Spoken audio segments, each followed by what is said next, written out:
Graça e paz, igreja. Amém. Glória a Deus.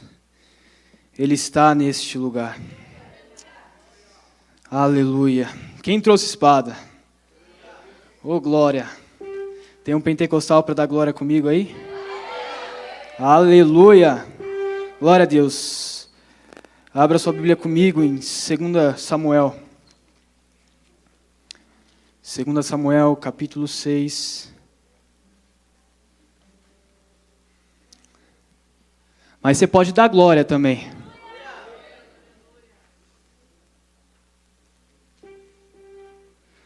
Glória a Deus, aleluia. Agradecer a oportunidade já dos líderes mais uma vez. Mais uma oportunidade, mais uma confiança. Pastora Ju, Mari, Denão. Para quem não conhece, o Denão é meu fã no futebol. Mas em nome de Jesus ele vai jogar que nem eu um dia. Amém, Denão? Glória a Deus. 2 Samuel, capítulo 6, diz assim: E mais uma vez Davi reuniu todos os escolhidos de Israel, em número de 30.000. Davi se levantou e com todo o povo que tinha consigo, partiu para Baalá de Judá, para de lá trazer a arca de Deus, e diante da qual se invoca o nome do Senhor dos Exércitos, que se assenta acima dos querubins. Puseram a arca de Deus numa carroça nova e a levaram da casa de Abinadab, que ficava numa colina. Uzá e Aiô, filhos de Abinadab, conduziam aquela carroça. Levaram a carroça com a arca de Deus da casa de Abinadab, que ficava na colina. E Aiô adiante da arca. E Davi e toda a casa de Israel se alegravam diante do Senhor com todo tipo de instrumentos, de madeira, de faia, com harpas, liras, tamborins, pandeiros e símbolo. E quando chegaram à eira de Nacon, Uzá estendeu a mão para segurar a arca de Deus, porque os bois tropeçaram. Então a ira do Senhor se acendeu contra Uzá, e Deus o feriu ali por esta irreverência. E Uzá morreu ali ao lado da arca de Deus. Feche seus olhos. Senhor de graça, Pai. É a Tua palavra que vai ser ministrada aqui neste lugar. Espírito Santo de Deus, meu Pai, já estamos cientes que o Senhor já está presente aqui neste lugar. E o Senhor, Pai, já está fazendo coisas grandes e firmes. E o Senhor já está movendo, ó Pai, aqui neste lugar no meio de pessoas. Espírito Santo de Deus, ó Pai, com a autoridade que o Senhor me deu, eu venho te pedir agora, Senhor, que ao redor deste lugar brasas vivas venham incendiar, ó Pai. Senhor, em nome de Jesus, envia anjos ministradores aqui neste lugar. Que a Tua presença poderosa, Senhor, venha tocar a cada um aqui, Senhor. E sobre a Tua palavra venha ser um divisor de águas. Em nome de Jesus, Espírito, toca sobre cada um. E abre, Pai, o nosso entendimento. Abre, Senhor, a nossa mente. Torna os nossos ouvidos sensíveis à Tua voz, para ouvir o Teu Espírito. Em nome de Jesus. Amém. E amém. Pode se assentar.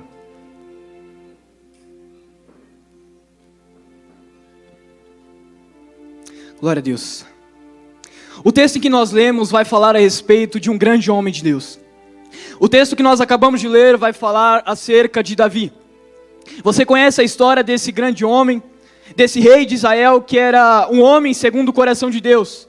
Um homem que decidiu tornar as suas próprias vontades esquecidas e começar a seguir a vontade do Deus de Israel. Um homem que com certeza era ungido e que sim, era chamado pela Bíblia um homem segundo o coração de Deus. Esse texto que nós acabamos de ler vai falar acerca que Davi, o anseio de Davi de buscar, de resgatar a presença de Deus. O anseio e a vontade de Davi de querer resgatar a Arca da Aliança, a Arca de Deus. E para nós entendermos um pouco sobre a Arca da Aliança, para nós entendermos um pouco sobre o que é de fato a Arca de Deus, nós temos que voltar muitos anos atrás. E vamos voltar numa história que você também conhece, lá em Moisés. E nesse tempo de Moisés, ele recebeu uma ordem de Deus. E ele tinha que subir no Monte Sinai, e ali ele ficou 40 dias. E naqueles 40 dias ele teve um grande encontro com o Senhor. Ali ele foi batizado nas nuvens. Ali ele teve um grande encontro de glória. Jamais outros homens ouviram. Ali ele tinha uma conversa íntima com o Pai. E mais do que isso, ele viu coisas inefáveis. Quando Moisés está no monte, e ele vê essas coisas do céu. Deus olha para Moisés e fala para ele fazer a reta do céu aqui na terra.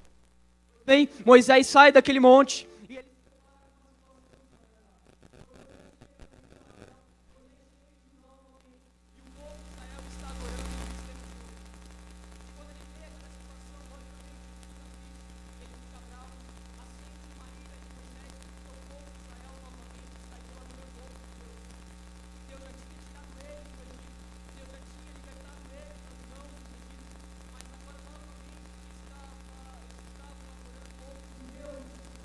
Mas mesmo assim Moisés obedece a ordem de Deus, obedece a voz do Senhor, e ele, junto com os levitas, eles formam o tabernáculo. Eles formam o tabernáculo e a arca da aliança. O tabernáculo era dividido em 3 partes: o átrio, que era o pátio exterior, o lugar santo, onde ficava o incensário, e o santo dos santos, aonde se colocava a arca de Deus, aonde se colocava a arca da aliança. A arca da aliança representa a presença de Deus, é a Shekinah de Deus estabelecida na terra. Deus manda Moisés fazer aquilo, porque Deus, em sua infinita misericórdia, fala para Moisés que a sua presença, a sua glória, a sua Shekinah estaria no meio de Israel. Então Moisés, obedecendo a sua voz, fala com os levitas para fazer aquela arca, e eles obedecem a voz de Moisés. E feito tudo isso, aquela arca é colocada no Santo dos Santos, e somente o sumo sacerdote, uma vez ao ano, poderia entrar no Santo dos Santos para tirar perto da arca. Ele obedeceu a voz de Deus para criar aquela arca, aquela caixa, como esta réplica. Essa caixa de ouro revestida por dentro e por fora. Também em seu propiciatório, que é a tampa, revestido de ouro por dentro e por fora. Em cima dela colocada querubins, um virado para o outro. E ali no meio deles representaria a presença de Deus. Aonde o povo de Israel ia, a presença tinha que ir. Aonde o povo de Israel ia, a arca da aliança tinha que estar junto. Israel ia para a batalha, os levitas tinham que estar com a arca da aliança em seus ombros, porque ali representaria que Deus estava com eles. E Israel não perdia a batalha. Se Israel ia para o sul, a arca tinha que ir. Se Israel ia para o norte, a arca também tinha que ir. Ou seja, se a arca não estivesse com Israel, significava que Deus não estava com Israel. Mas para um povo tão desobediente, um povo que adorava ídolos, adorava deuses pagãos, nós vamos ver que no decorrer da história, essa arca vai ser roubada.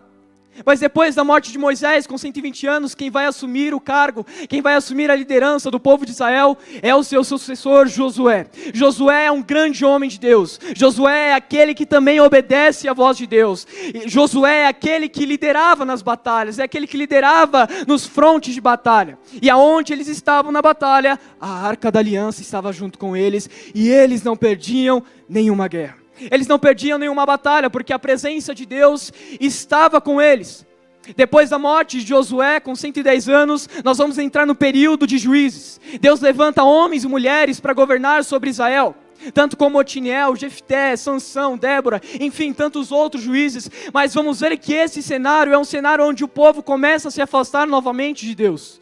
A Arca da Aliança não é mais aquela simbologia tão significativa para o povo de Israel. Eles não queriam saber da presença de Deus. O que eles queriam saber era se alegrar diante de Deus, mas sem a presença. Depois desse tempo de juízes, quem vai se levantar é uma história maravilhosa, a história de Ana. E se você conhece essa história, você vai ver que é uma história de fé. Uma história de uma mulher que era de uma família de Deus, era de uma família abençoada, mas que era estéril. Ela não podia gerar, ela não podia dar luz a filhos, e era o que ela mais sonhava, mas isso ela não podia ter. E quando Ana decide orar, quando Ana ela sobe junto com seu marido Elcana e sua rival Penina, eles sobem para Siló, e lá ficava o tabernáculo, lá ficava a tenda da congregação, e eles foram oferecer um sacrifício a Deus. Lá ela começa a chorar, angustiada, ela queria gerar, ela queria dar à luz a um filho, mas ela não podia. Até que em algum momento, Eli, que era o sumo sacerdote, ele encontra Ana e ele se depara com aquela situação e dá ela como embriagada. Essas horas você está embriagada. E Ana, ao invés de sair fora, Ana, ao invés de correr daquele lugar, ficar brava com Eli, ela fala: não, meu senhor, Não estou embriagada. Estou angustiada porque não posso gerar. Estou angustiada porque não posso ter filhos. Mas estou clamando a Deus porque eu sei que Ele pode me dar um filho. Ele olha para ela e fala: filha, faça como sua petição for. E Ana vai embora para sua casa cheia de fé. Ana vai para sua casa com aquela palavra de esperança. E depois de algum tempo ela gera um filho. Esse filho é chamado de Samuel. O profeta Samuel, o último juiz da terra de Israel. Samuel é levantado como profeta do Senhor. E naquele tempo nós vamos ver que o próprio sumo sacerdote Eli, ele tinha 2 filhos. Esses 2 filhos se chamavam Hofni e Finéias, que eram sacerdotes da casa do Senhor. E você pode estar pensando, eram sacerdotes, eram homens de Deus, eram homens segundo o coração de Deus? Não, eram homens que faziam totalmente contra a vontade de Deus. Eram homens que não seguiam a Torá, eram homens que não seguiam os conselhos do alto. Quando o povo ia sacrificar, quando o povo ia oferecer os sacrifícios, eles pegavam as mulheres e levavam para dentro do tabernáculo e estupravam elas. Ele pegava as ofertas oferecidas do povo e comiam sem poder comer. Eram totalmente apóstatas da fé, eram totalmente incrédulos. Hofni e Finéias não queriam saber da presença, não queriam saber da arca, não queriam saber de Deus, eles somente queriam saber de seguir as suas vontades da carne. Até que um dia os filisteus confrontam Israel, e quando eles vão para a batalha com Israel, pelo povo estar em desobediência, nós vamos ver que Israel perde a batalha. E a arca de Deus, a arca da aliança que estava na batalha, é roubada. A arca de Deus é levada no meio do povo de Israel. E o que me chama mais atenção é que o povo não estava nem aí. O povo não estava nem ligando que a arca, que a presença, a Shekinah de Deus tinha ido embora do povo de Israel. Eles continuavam a se alegrar, eles continuavam a festejar, mas Deus não está com eles, eles não estão nem aí. Eles querem só pular na presença. Eles somente querem isso. Pastora Ju, eu olho para os dias de hoje e vejo uma arca roubada. E vejo uma presença que foi roubada do nosso meio. Eu olho para a igreja primitiva e vejo os discípulos andando nas ruas e os enfermos sendo curados. Eu vejo os cegos voltando a enxergar, os surdos voltando a ouvir, os paralíticos voltando a andar. Eu olho para a igreja dos reformadores e anos depois, grandes evangelistas se levantando e multidões se ajuntando para se render aos pés de Jesus, multidões querendo aceitar Jesus como Senhor e Salvador. E o evangelismo deles era palavra, o evangelismo deles, eles pregavam a Bíblia, e por isso a mensagem transformadora fazia com que os ímpios lá de fora chegassem dentro da igreja e se rendessem aos pés de Jesus. Mas eu olho para os tempos de hoje e vejo que o evangelismo da minha geração é fazer uma dancinha ridícula do TikTok e fazer funk gospel, aonde quer vidas salvas para Jesus. Os dons do Espírito Santo se foram no meio da igreja.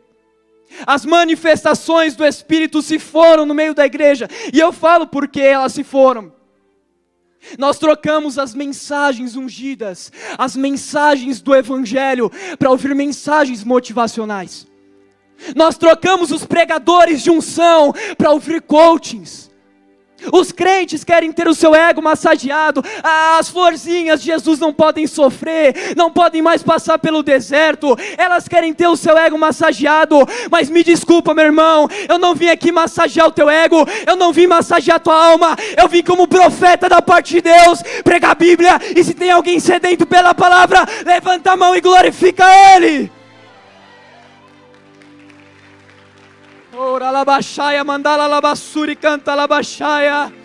Entenda que isso aqui não é uma festa, onde você entra e acha que pode fazer o que quiser, ficar de abracinho e beijinho com o namorado, com namorada. Não, isso aqui não é um cinema, um menu, onde você escolhe a pregação. Se esse pregador pregar, eu não vou porque eu não gosto dele. Não, isso aqui ainda continua sendo um quartel-general. Eu entro aqui para prestar culto a Deus, eu entro aqui para ter minhas forças renovadas, porque o diabo, meu irmão, ele não brinca de ser diabo, e ele está doidinho para matar matar, roubar e destruir a tua alma. E ele não foge de você porque você tem mais de 500 seguidores no seu Instagram. Ele não foge de você porque você exerce mais de 10 cargos dentro da sua igreja.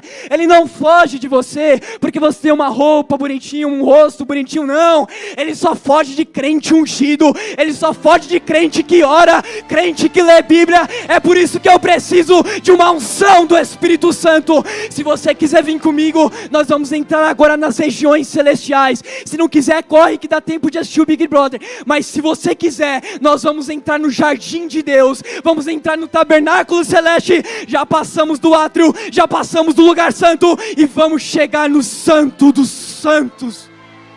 Ramaya choremandala labachaya.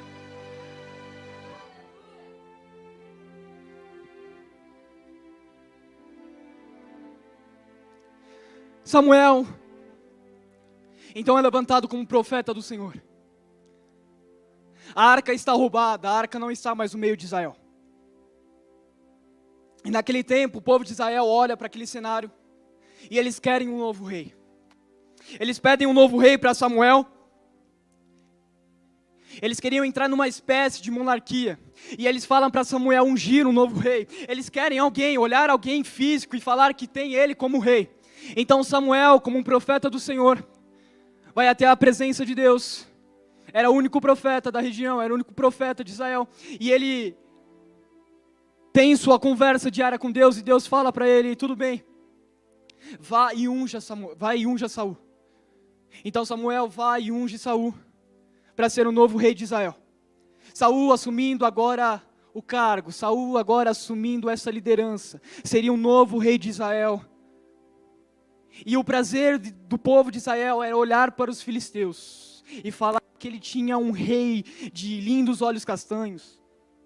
O prazer de Israel era olhar para os filisteus e falar que ele tinha lindos cabelos, uma veste de guerreiro, sandálias de quem ia para o fronte de batalha. O prazer de Israel era olhar para os filisteus e falar que agora ele tinha um rei físico, que eles tinham um rei que era guerreiro, que era bonito. Azar de Israel, porque o meu prazer, editor e forte, é olhar para o mundo e falar que o meu rei tem olhos de fogo, o meu rei tem os seus cabelos brancos como a lã, os seus pés são como bronze polido e refinado na fornalha, o seu rosto brilha como o sol do meio-dia, e de sua boca sai uma espada afiada de 2 gumes, e esse rei está na casa.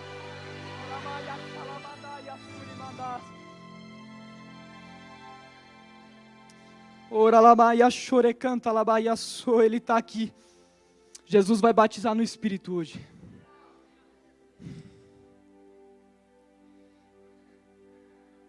Aquele povo pede Saul como rei. Saul agora começa a reinar sobre Israel. Mas é interessante a gente notar que Saul, em seu reinado, em seu coração, ele não queria a presença de Deus. Saul não queria estar diante da presença. Saul não queria estar diante de adoração. Saul queria a riqueza. Saul queria o trono. Se nós formos analisar e estudar mais a fundo sobre essa parte de Saul, nós vamos ver que em seu trono, em seu reinado, quando a gente olha para o tabernáculo, quando a gente olha para o templo a qual ele governava, nós vamos ver que sim, existia ainda o átrio, existia o lugar, o pátio exterior, existia o lugar santo, onde ficava o incensário, e existia o santo dos santos, mas não tinha arca, não tinha a presença de Deus. E quando eu olho para o incensário, quando eu olho para o lugar santo, isso me lembra de oração, isso me lembra de clamor. O povo de Israel estava clamando, clamando, clamando, se alegrando, pulando na presença de Deus, só que a arca não estava ali. Ou seja, eles estavam pulando diante da presença, mas Deus não estava. Imagina você chegar num culto onde você está festejando, onde você está pulando, onde você acha que o lugar está cheio da glória, mas quando você está orando e Deus não chegou naquele culto porque não tem obediência. Aliás, quando Deus fala para Saul invadir aquela cidade pagã e matar todos os homens, mulheres, crianças e todo o gado, Saul ele desobedece à voz de Deus, e quando ele desobedece, Samuel chega diante de Saul e fala: Saul, por que você fez isso? O que Deus prefere, sacrifício ou obediência? Eu estou diante de uma geração, infelizmente, não falo com alegria, que prefere o sacrifício do que a obediência, que tem Jesus como Salvador, mas não tem Jesus como Senhor. As pessoas evangelizam achando que para ir para o céu precisa acreditar que Jesus veio aqui, e eu preciso sim, mas não basta somente isso. Eu tenho que ter o senhorio de Jesus na minha vida. É por isso que nós aceitamos tão bem os milagres de Jesus. Quando se vem um pregador falar de milagres de Jesus, nós damos glória, nós damos aplausos ao Senhor, mas quando nós falamos das pregações de Jesus, parece que a igreja fica quieta. Porque os milagres de Jesus confortam a nossa alma, mas as pregações de Jesus confrontam a nossa alma. Quer um exemplo? Atos capítulo 3 não. O Evangelho de Mateus, quando Jesus ele está diante daquele coxo, e ele fala: Jesus, eu quero ser curado, o Senhor pode me curar, e Jesus cura aquele coxo. É uma mensagem para todos, a glória a Deus, e nós temos que dar sim, mas as pregações de Jesus confrontadoras: negue-se a si mesmo, pegue a sua cruz e siga-me. Quer ver outra? Arrependam-se dos seus pecados, porque de fato é chegado o reino dos céus. Eu postei algo hoje no meu status, e eu fiquei refletindo sobre aquilo. Aquela imagem falava o seguinte: se João Batista pregasse nos tempos de hoje, e ele estaria pregando: arrependam-se dos seus pecados, ele estaria pregando o Evangelho, mas ao redor dele estariam pessoas do não julgueis, sabe aquelas? Não julgues, para de pregar Deus é amor, prega somente o Evangelho. Nós vivemos numa geração, infelizmente, que nós precisamos resgatar a arca. Nós precisamos resgatar a presença de Deus. Nós precisamos buscar a Shekinah, a glória do Senhor. Uma frase dos avivalistas é: se o Espírito Santo fosse tirado no meio das nossas igrejas, muitos nem iam perceber e continuar pulando nos louvores. Porque não tem a sensibilidade do Espírito para entender, não tem os dons espirituais para discernir os dons de Espírito, não existe mais a interpretação de línguas, a manifestação de línguas, o dom da sabedoria, o dom da cura. Nós precisamos esperar pastores de fora vir para curar enfermos. Não! Quando eu olho para a vida dos apóstolos, dos discípulos, eu vejo que eles mesmos, na autoridade do nome de Jesus, eles iam e curavam. Eles não precisavam vir alguém de fora para curar. Isso porque eles buscavam a todo momento. Isso porque eles estavam diante da presença de Deus. Eles buscavam incessantemente. Eles oravam, eles liam aquilo, os pergaminhos do Antigo Testamento. Eles queriam a glória. Israel está sem a arca de Deus, Israel está sem a arca da aliança, não tem mais presença, não tem mais Shekinah, o povo não está nem ligando, o povo não está nem aí, eles só querem se alegrar diante da presença, mas não existe Deus naquele lugar. Sem obediência não existe a presença, sem o andar do senhorio de Jesus, não vai existir a Shekinah, a glória de Deus. Saul passa muitos anos reinando em Israel, até que um dia, o Espírito do Senhor é retirado de Saul, e uma voz do céu vem sobre a vida de Samuel, e a Bíblia fala que Deus olhou para Samuel e fala: eu já achei alguém segundo o meu coração, vá até a casa de Jessé. E Samuel, antes de chegar até a casa de Jessé, ele enviou o seu moço, um profeta. E chegando na casa de Jessé, ele anunciou que o profeta Samuel estaria chegando para comunicar. A casa se estava em desordem, eles colocaram a casa em ordem. Porque naquele tempo a visita de um profeta era coisa muito grande. Não era uma visita qualquer, não era uma visita simples. Mas a visita de um profeta naquele momento, naquela região, naquele cenário, era uma visita muito importante. E eu fico imaginando a mente de Jessé, a mente dos filhos de Jessé. Eu fico imaginando que eles estariam com medo ou eles estariam com esperança. Porque aonde um profeta ia, ou ele ia para anunciar um desastre, ou ele ia anunciar outra coisa. Naquele tempo eles sabiam que Saul já tinha perdido o seu mandato. Então agora ele vai arrumar os seus filhos. Olha, Samuel vai vir aqui. Ou ele vai anunciar desgraça, mas isso não pode ser, porque nós estamos em obediência. Então ele vai ungir um de vocês para ser rei. Os filhos de Jessé estão arrumados, estão bonitinhos, estão prontos para receber essa visita do profeta Samuel. E quando Samuel chega na casa de Jessé, e ele começa a apontar para cada um dos filhos de Jessé: Senhor, é este? Não.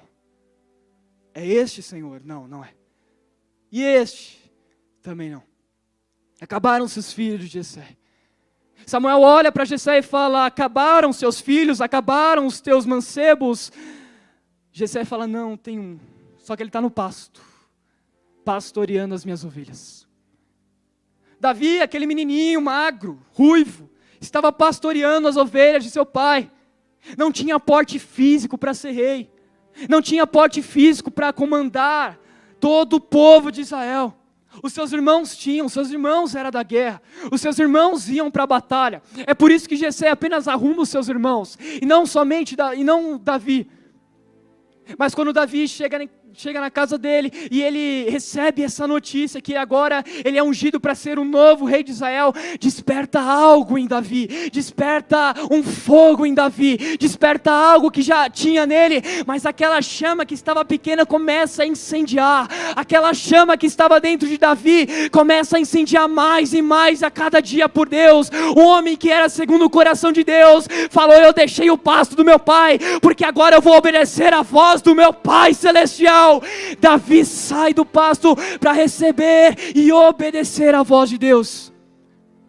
E imagino eu, naquele sentimento, Davi ele começa a pensar: Saul reinou e nunca resgatou a arca de Deus.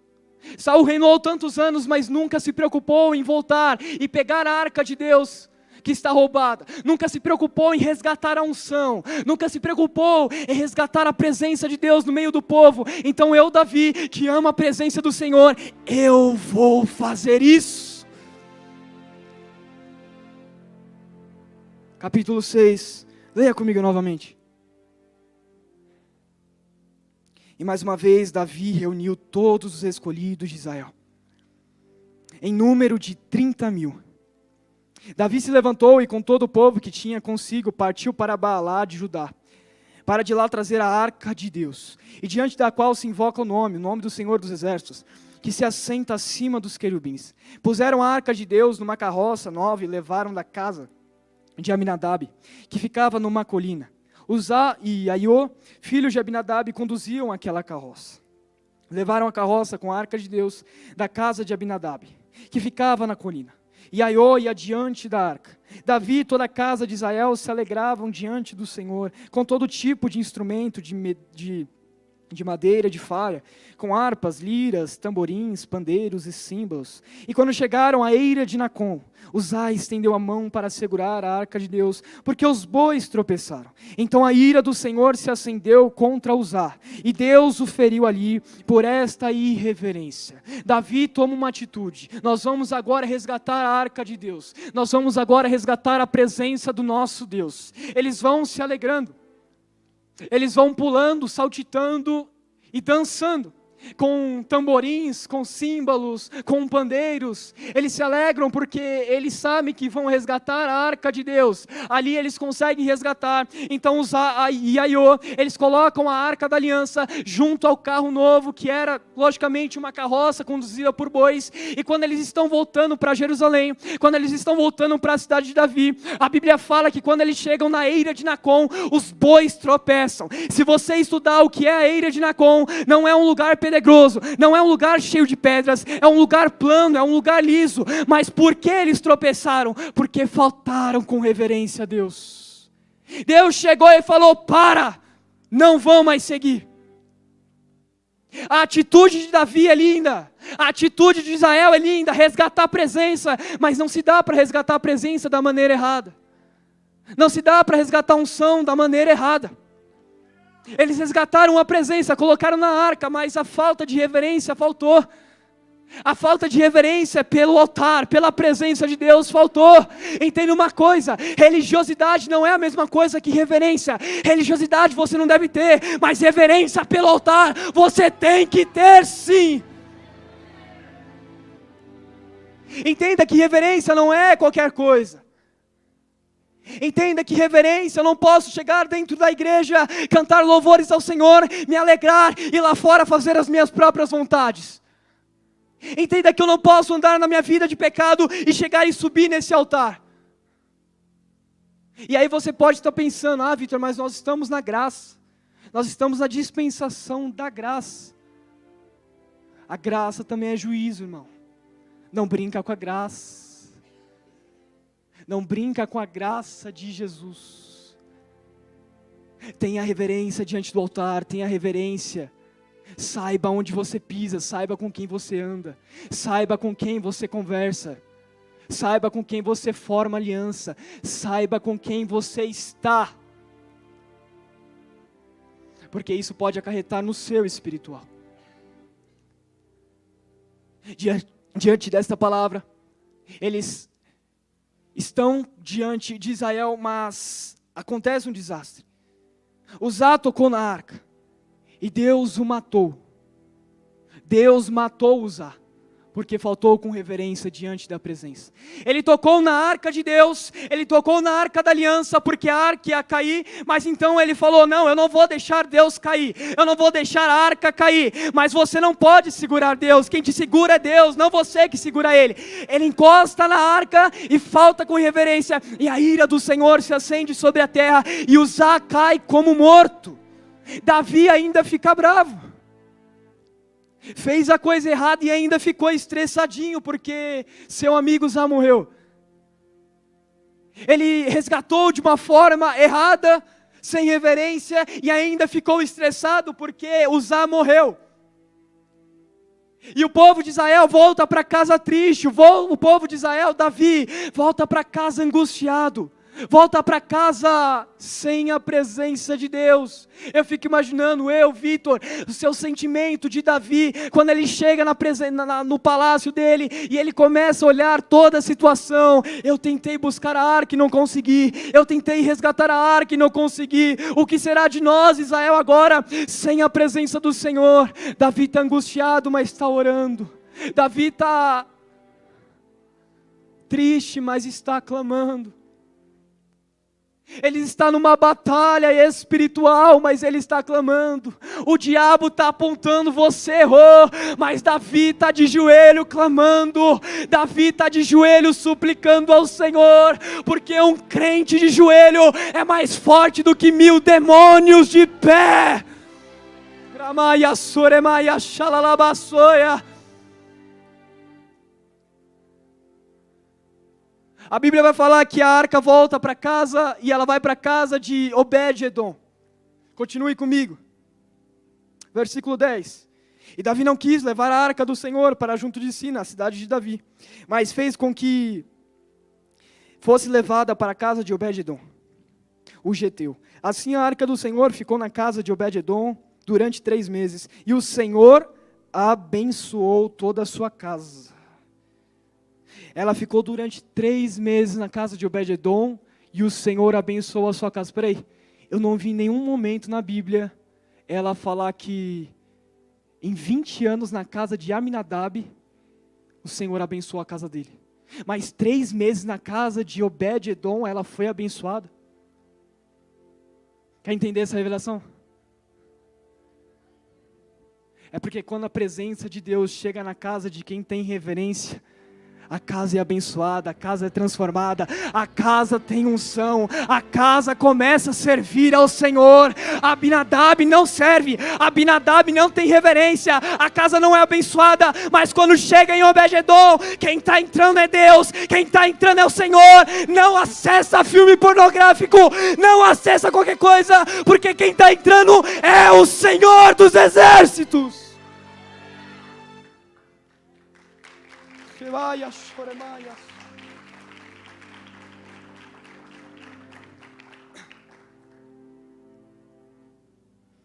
E quando a arca do Senhor estava entrando na cidade de Davi, Versículo 13. E quando os que levavam a arca do Senhor tinham dado 6 passos, Davi sacrificava um boi e um animal gordo. E Davi dançava com todas as suas forças diante do Senhor. E ele estava cingido de uma estola sacerdotal de linho. Assim Davi, com todo Israel, levou a arca do Senhor com júbilo e ao som das trombetas. E quando a arca do Senhor estava entrando na cidade de Davi, Mical, filha de Saul, sua esposa, olhou pela janela e ao ver rei Davi, que ia saltando e dançando diante do Senhor, ela o desprezou em seu coração. Levaram a arca do Senhor e a puseram no seu lugar, no meio da tenda que Davi tinha preparado para ela. Então Davi trouxe holocaustos e ofertas pacíficas diante do Senhor. E depois de trazer os holocaustos e as ofertas pacíficas, Davi abençoou o povo em nome do Senhor dos exércitos. E repartiu a todo o povo e a toda a multidão de Israel, tanto homens como mulheres, a cada um bolo de pão, um bom pedaço de carne e carne passas. Então todo o povo se retirou, cada um para a sua casa. Davi sabe agora que a casa de Obed-Edom foi abençoada. Então algo despertou em sua mente. Peraí, eu estou lutando, eu estou guerreando, eu estou na guerra espiritual. A casa de Obed-Edom foi abençoada? Naquele momento ele matou Uzá, mas agora está sendo abençoada. Peraí, vamos resgatar a arca novamente. O que me chama a atenção, o que me deixa feliz é essa resistência de Davi, essa perseverança de Davi. Ele fez da maneira errada, ele caiu. Ele não fez do jeito do Senhor. Faltou com irreverência. A tradição judaica fala que era somente os levitas que poderiam carregar a arca em seus ombros. Eles colocaram numa carroça. Davi errou, mas ainda ele está clamando. Davi errou, mas ainda ele quer a presença de Deus. Davi errou, mas ele quer a manifestação do Espírito Santo na vida dele. Então ele tem isso, ele quer voltar e ele volta para resgatar a arca de Deus. Só que dessa vez Davi ele faz da maneira certa. Dessa vez Davi faz da forma certa. Ele leva consigo os levitas. E os levitas pegam a arca de Deus, da casa de Obed-Edom, colocam em seus ombros, e a cada 6 passos que eles davam, eles sacrificavam um novilho. A cada 6 passos que eles davam, eles sacrificavam um animal em reverência e santidade ao Senhor. Agora ele está fazendo da maneira certa. Agora ele está fazendo da forma que Deus mandou. Davi está devagar. O povo devia estar falando, mas Davi está devagar demais. A gente nunca vai chegar em Jerusalém, mas eu estou fazendo da maneira certa. Está devagar, mas eu estou adorando com força. Está devagar, mas eu estou com reverência ao Senhor. Ele está levando a arca novamente para Jerusalém. A presença está voltando no meio de Israel. A presença está voltando no meio do palácio. Eu quero que você entenda que sem as manifestações do Espírito Santo, sem a presença de Deus, sem a glória dele, nós podemos fazer qualquer coisa, podemos pular, podemos rodar, podemos chorar, podemos fazer qualquer coisa, nada vai acontecer. Não vai passar apenas de um emocionalismo. Não vai passar apenas de choros de crocodilo. Tem que existir a presença de Deus. Tem que existir a glória de Deus. Eu clamo tanto em minha geração as buscas, as manifestações novamente do Espírito Santo, o dom de línguas, o dom de interpretar línguas, o dom de sabedoria, o dom de cura, o dom de discernir espíritos. É uma coisa que nós temos que clamar, porque parece que cessou no nosso meio. Mas antes de vir pregar aqui essa palavra, compartilhar isso com você, o Espírito Santo ministrou no meu coração, a presença está voltando. Ramaya chore canta labasaia, oramaya suri canta labaia. A arca espiritual está voltando, a unção está sendo resgatada no meio do meu povo. Davi está voltando com a arca da aliança para Jerusalém. Davi está voltando com a arca de Deus junto de Jerusalém. A Bíblia fala que Davi entra e ele está se alegrando, ele está dançando com pandeiros, ele está rodando em volta da arca e pulando diante da presença. Quando ele entra diante do palácio, Mical repreende em seu coração, Mical começa a repreender ele, mas Davi não está criticando, Davi não está ligando para quem está apontando. Davi quer a presença, Davi quer a unção. Dança Davi, baila Davi.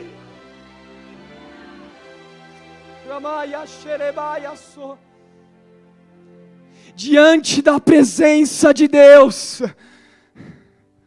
Como tem aquele meme, me segura, irmão, me segura. Diante da presença do Senhor, não dá para ficar parado, é para glorificar. Davi não está nem aí que Mical está criticando ele. Davi está pulando, se alegrando. Mical está olhando e falando, que é isso? Para que isso? Davi era pentecostal. Para que isso? Mas Davi não está ligando para ela não. Davi está voltando a sentir a unção. Davi resgatou a presença de Deus. Está nem aí para quem está olhando. Ele não estava nem aí para quem estava na direita dele, para quem estava na esquerda, para quem estava atrás. Ele só queria dançar diante da presença de Deus. Mas é rei, tem que manter a postura. Davi, não, eu não estou nem aí que eu sou rei. Eu quero a presença de Deus. Rei é Ele. Eu não sou rei, eu somente estou na terra. Mas rei é Ele. Ele queria a presença de Deus. Ele queria as manifestações do Espírito. Ele queria essa busca intensa. E é isso que eu vejo hoje na minha geração. Por mais que nós vemos muitos se corrompendo, mas eu vejo Deus também levantando jovens, homens e mulheres, profetas de Deus, para pregar o Evangelho, para pregar a mensagem e resgatar a arca da aliança espiritual. Entenda que isso aqui não passa apenas de uma mensagem aonde você vai compartilhar e espalhar. Entenda que isso aqui está acontecendo algo no espiritual. E eu quero declarar e profetizar. A arca sim está voltando. Não é para ficar apenas uma frase bonita. Eu quero declarar. Nesse momento a arca está voltando. Se coloque de pé. Eu estou terminando.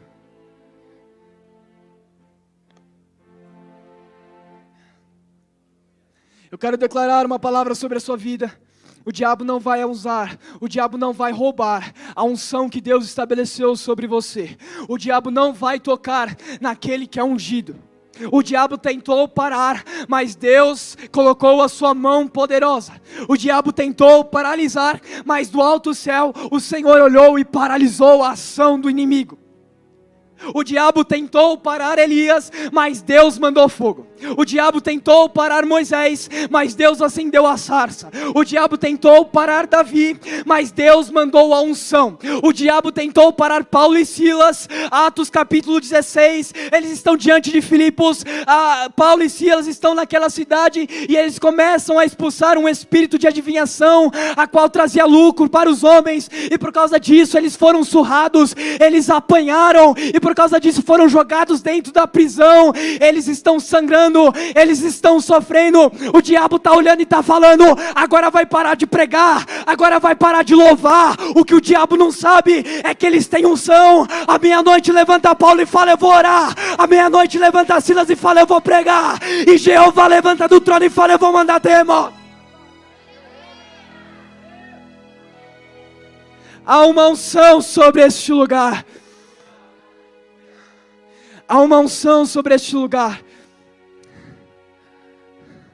Nós profetizamos isso. Algo vai acontecer aqui. Já está acontecendo, mas vai pegar fogo, irmão. Vai pegar fogo. Vamos fazer assim? Quem aqui não é batizado no Espírito Santo ainda, vem aqui na frente. Os obreiros, por favor, pega para mim, por favor. Pega para mim, por favor. Quem ainda não é batizado no Espírito Santo, vem aqui para frente, corre.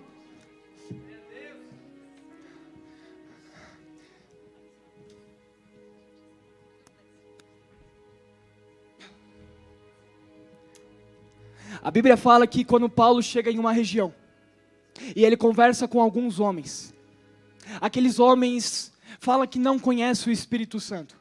E Paulo olha para eles e fala, mas vós sois batizados no quê? E eles falam no batismo de João, no batismo das águas. E Paulo impôs as mãos sobre eles e eles foram cheios do Espírito Santo.